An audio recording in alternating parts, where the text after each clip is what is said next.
Hello everyone, thank you for tuning in to another Facebook Live. My name is Rachel. I'm an environmental educator here at Sea Turtle Inc. Sea Turtle Inc. is a nonprofit organization and sea turtle hospital in South Padre Island, Texas. So I'm currently in our educational complex. We were supposed to be doing a nesting update with one of our members of the conservation team, but we're actually having some nesting activity today, which is awesome, but that means unfortunately that we can't tune in with one of those members as they're out on the beach. I would have taken you with us, but I get very poor reception out there on the island. If you've ever been to South Padre Island, you know the north end of our island has very limited reception. So I'll be doing the nesting update from here at our building. So sorry we can't tune in with one of the members of the conservation team, but they're out there answering to mamas, which is super exciting that we're having activity today. As always, please let me know where you're tuning in from. I always like to see where people are from the country or the world. We have people that watch from everywhere, which is super exciting. And let me know how you're doing today. I hope you're having a lovely day. It's a beautiful day out here on South Padre Island. It's very, very windy, which are the exact conditions that we like because our Kemps Ridleys like to nest on windy days. So Kemps Ridleys are the most endangered sea turtle species in the world, and they happen to nest right here on South Padre Island. They only nest in Texas and northern Mexico, so we have a huge responsibility to protect this species. We take it very seriously, and we have a very dedicated team of conservationists that look after this species. So I'm actually going to pop over to our nesting display over there so I can show you what a mama actually looks like, and I'll be providing you with a lot of information about what our nesting season is looking like this year, as well as comparing it to previous years. So let me take you over there so you can see our sample mama. Of course, this is not a real mama, it's a model that we have in our facility. So this season so far, we have 25 nests, which is great because last year at the same time, so May 2nd, we actually only had 2 nests.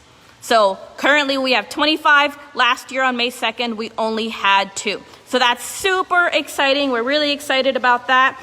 I see a lot of you are tuning in from a lot of different places. Thank you so much for tuning in. We really appreciate it. So we have 25 nests. Our greatest day, so our day that we had the most nests was actually April 27th, excuse me. So April 27th, we had 8 nests. One of them was on Boca Chica Beach here in Texas, and then the other 7 were right on South Padre Island. So Sea Turtle Inc. is in charge of patrolling Boca Chica Beach as well as all of South Padre Island. And so we had 8 nests that day, which is awesome. So 8 added to that 25. Today we're actually having some activity, as I mentioned, so I'm not sure how many nests we're up to yet. It kind of changes every hour. Now, Kemps Ridleys are really special because they actually nest during the day. They're the only sea turtle species that regularly nest during the day. They also nest in a unique manner. We call them arribadas. So olive ridleys and Kemps Ridleys nest in this manner. What they do is, it's kind of a strength in numbers. So they nest all at the same time, so they'll come up on the beach. So if their population numbers were at their original levels, we would see thousands of mamas coming up at the beach at the same time. Now, sadly, their numbers are pretty low, so we get what we call mini arribadas. So we'll get a couple of turtles coming up at the same time. So this is a strategy that they use to avoid predation, right? Because if there's a ton of turtles coming up on the beach at the same time, it's difficult for predators to get them. So someone asked if we still have Fred. Yes, Fred is one of our residency turtles. He's here at the facility.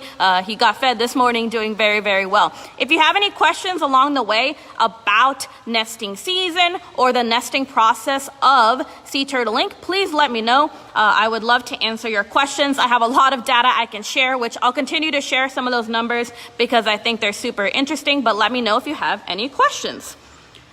So as I mentioned, we have 25 nests so far. Now, the largest clutch size we have so far this year is 112 eggs. The average for a Kemps Ridley clutch size is around 100 eggs. So 112 is our largest. Our smallest was actually 22 eggs. So we had a really small clutch This year, mama laid 22 eggs. So that'll definitely bring the average down for this season, but we'll continue to see what the numbers are for the rest of the season. Now, to give you an idea about how those numbers change for number of nests, as I mentioned, in 2019, we had a little bit of a lower year. So we only had 49 nests total. So 49 in 2019. In 2018, we had 66.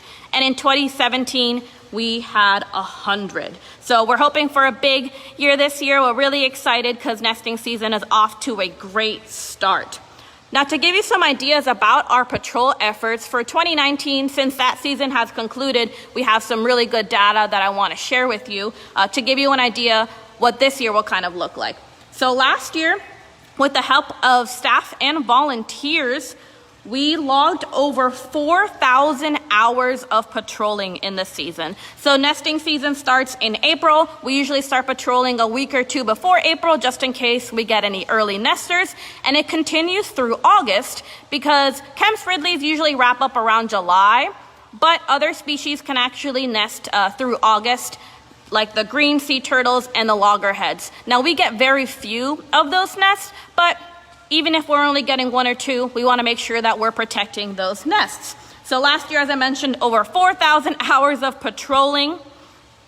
And then we encountered 49 nests, as I mentioned. And out of those 49, we were actually able to see 28 of those mamas. So 28 out of 49, we were there to see the mamas.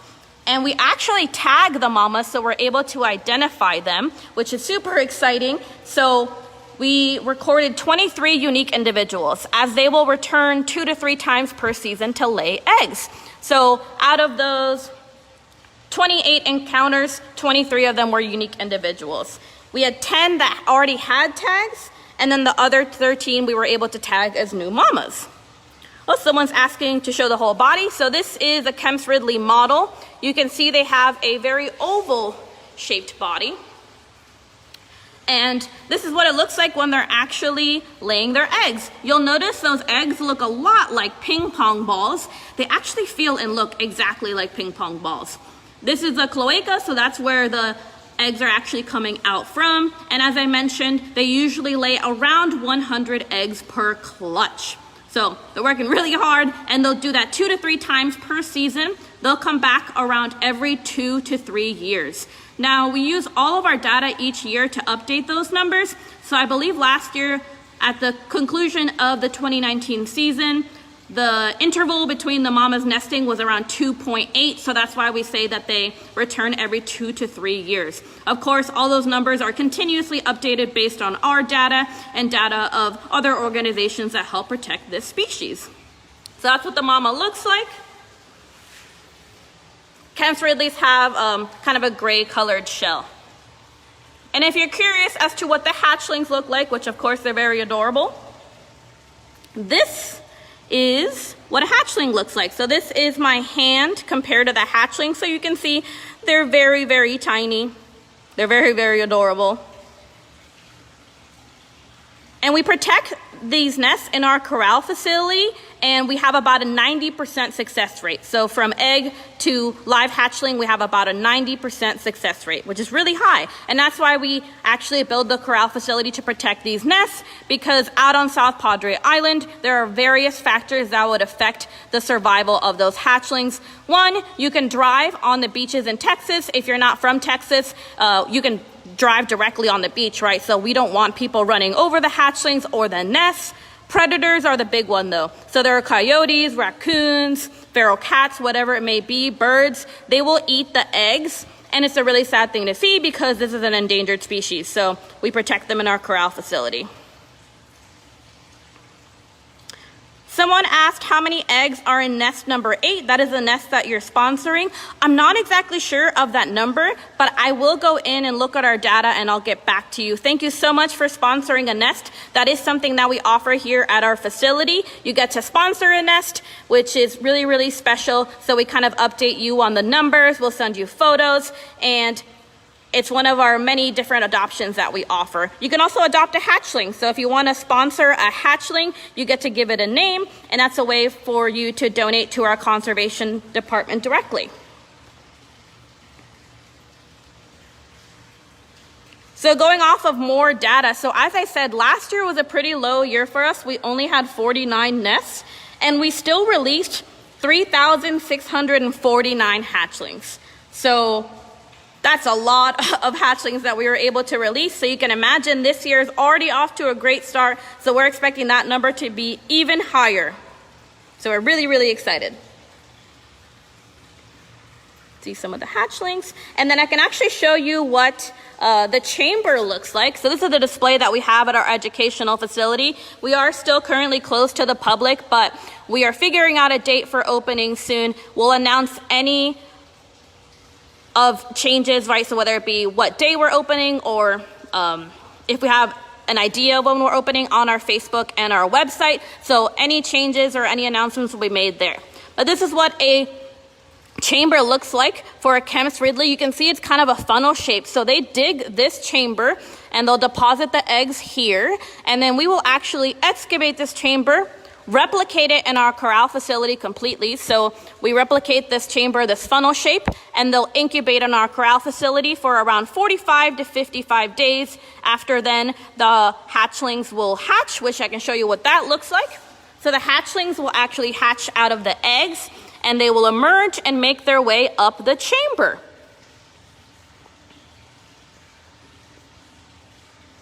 So that's what the little guys look like when they're emerging. We'll actually see a drop in the sand, so that indicates to us that the hatchlings are almost ready, and we'll monitor our nest very, very closely. We actually camp out in our corral facility in a little tent, and once we sense any activity, we'll actually wake up and do regular checks. So depending on the activity, it might be every half hour, every hour or so, we'll monitor them closely. But of course, we let nature take its course, so we never know exactly when the hatchlings emerge. To give you an example, my first nest last year, I saw the drop in the sand and I saw one of the little heads poking out of one of the hatchlings. So I got super excited, my first nest ever. So I sat there and I stared at that nest, right? And I was expecting maybe in the next hour or so, the rest of the hatchlings would emerge. But I actually stared at that nest for the next, I think it was 6 or 7 hours. So I was up all night laying next to the nest waiting for the other hatchlings to emerge, and it took a really long time. So they're very unpredictable, but of course we're there every step of the way, and once they're ready, we'll release them to the ocean. Someone asked how many eggs can they lay. So it's around 100, that's the average that we've calculated, but last year we had one, it was I think 142 eggs. It was in the 140s, so that's a pretty high number. That was our largest clutch size of last year. Someone asked if we'll continue to do live videos once the facility reopens. Yeah, we actually do live videos of all of our releases, so we will continue to do those, and maybe we'll start doing some educational videos as we love providing this access to our facility virtually for you guys. Thank you so much. I see a lot of you are tuning in. Thank you so, so much for your support during these times. We really, really appreciate it. See if I can see if there are any more questions. Someone said they're hoping to get to see a release in July. That's a really great time to actually see a release. As I mentioned, the eggs will incubate for about 45 to 55 days. So once they emerge, if they emerge around sunrise time, we'll actually do a public release. So you can come to South Padre Island and see these hatchlings make their journey to the ocean. It's a beautiful thing to get to see. I really hope in your lifetime you're able to see one of these releases. If you've ever been to one of our hatchling releases, please let me know. Share any photos you might have. It's one of my favorite moments when we actually get to release these hatchlings because they're so teeny tiny, and seeing them make their journey to the ocean is a really wonderful thing. If you have any more questions, please let me know. I'll try to answer some now, and if I don't get to them right now, I'll pop in a little bit later and answer more of your questions. We always love answering your questions. I know this process I've tried to describe in the best way, but I know there's a lot of questions because there's a lot of data we can share. So if you have any questions specifically, we can try to answer them. Someone asked if we have any red-eared sliders at the facility. We have one red-eared slider at the facility. His name is Pokey, so he lives here with us. He's a resident turtle, a red-eared slider. We also have 2 box turtles as well that are residents here. We take them to any outreaches that we do as educational animals. Someone said they've actually been able to see a few releases. That's so exciting. We really hope that if you're from this area, you're able to come down for one of our releases. We always make those announcements on our Facebook. So if you are interested in attending one of those, I would follow our Facebook page and we'll make any announcements on there. Amy, who's one of our volunteers. Hi, Amy. You've consistently watched these videos. Thank you so much for your support, Amy. I miss you so much. I miss seeing your face around here. She asked about the data on male-female ratio last year. I don't actually know the data on that. I cannot get back to you. I'll chat with Emma and Mariana and see what they were able to calculate for last year. So if you're wondering how we calculate that, the eggs incubate at a certain temperature, and we put a little temperature probe in the sand to see what temperature they incubated at, and then we can use that to try to